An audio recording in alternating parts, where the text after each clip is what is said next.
All right, David McKinney from GatewayMMA.com here with Brandon Neal, amateur fighter, victorious tonight on Purgatory Fight Series 8 in Toledo. You had a tough first round. I actually scored the first round against you, but then second round you hit that big overhand right, which sort of turned the tide, and then hit another big one in the third round and ended up, picking up the decision. Just talk a little bit about how the fight went. Yeah, I actually scored the first round against myself. Basically, I didn't stick with the game plan as far as going out there. The game plan was to go out there and let my hands go. That's what we practiced. We knew that he would want to take me down because every time I got in close, he went for the clinch or whatnot. And I feel like my hands was a little bit better than his. I just didn't let him go as much or whatnot, and I wanted to get in closer. But the first round, I came out, and I can't lie, he came in and he caught me with a couple and kind of stunned me a little bit, not to hurt me, but it was like, oh, real, I'm in a fight now. And backed up against the cage, and he went for the guillotine or whatnot, which he kind of had it in a little good, but not nothing to worry about. So I got out of that, and anybody who was watching the fight could tell, once that first round was over, my coach came in with Kelly Highmore, a bad dog, and he started barking at me. He's like, what the hell are you doing? You go out there and you let your hands fly. That's not the game plan, what you're doing, He said, you're going to knock him out. You're going to knock him out. And I was like, yes. Look at me in the eyes. Tell me I'm knock. I was like, okay, I'm going to knock him out. Big overhand right. We've been practicing that in camp for a long time. Actually, I used it in my first fight, overhand right and takedown, but the plan for this one was to keep it standing. But yeah, I went out there, let my hands go, overhand right, pow, caught him, and I was like, whoa, I knew that I hit him, but I didn't know that I hit him that hard when he fell.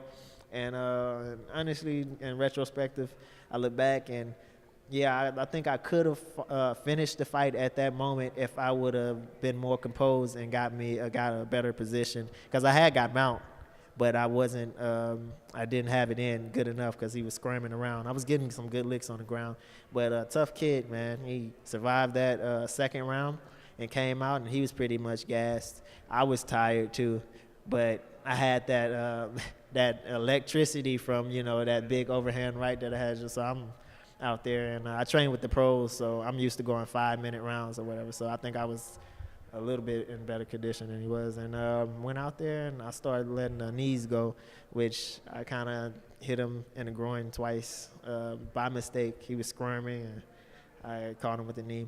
But I feel like it was a pretty successful fight, and I'm looking to get better all the time. Right, and I know you mentioned training with the pros at Bad Dog. You train with guys like your teammates Andrew Huffman and Jake Draves, both picked up wins tonight. Can you just talk about training with guys like that are on the next level and eventually where I know you probably want to be? Okay. Well, I started in February, and just back in February it was just Ray Hernandez and Jake Draves. That's all. That was the only two professionals. And over the time, we picked up Andrew Huffman and Matt Montalvo. And I'm the only amateur on the team. So as you can, you could imagine, every practice, I'm pretty much like getting beat. I'm just getting beat, getting my ass handed to me. But I like it. I like it like that. Sometimes it's hard because you come in, it's like, oh, my God, I can't see really how much I'm improving, because these are guys with years of experiences and fighting, and had over like 20 fights and all that, and these are pretty good professionals also. So but I just gotta know that I'm making progress, and when I step in the cage out there, for the most part, ain't too many amateurs gonna hit me like Andrew Huffman or Jake Draves would hit me, or Ray Hernandez. I done been through the fire, so coming out here is kind of a vacation, Right, and moving up to 2-0 in your career, definitely, probably a lot more wins to come. Anything else you want to mention?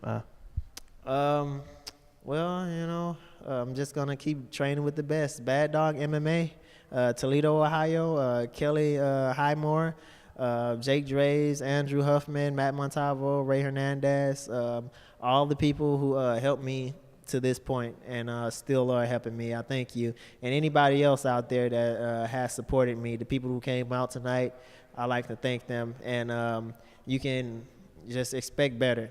Every time you see me, expect better because one day I'm going to be champ. Brandon Xavier Neal, going to be champ. You remember that name. All right, and that's David McKinney from GatewayMMA.com with Brandon Neal.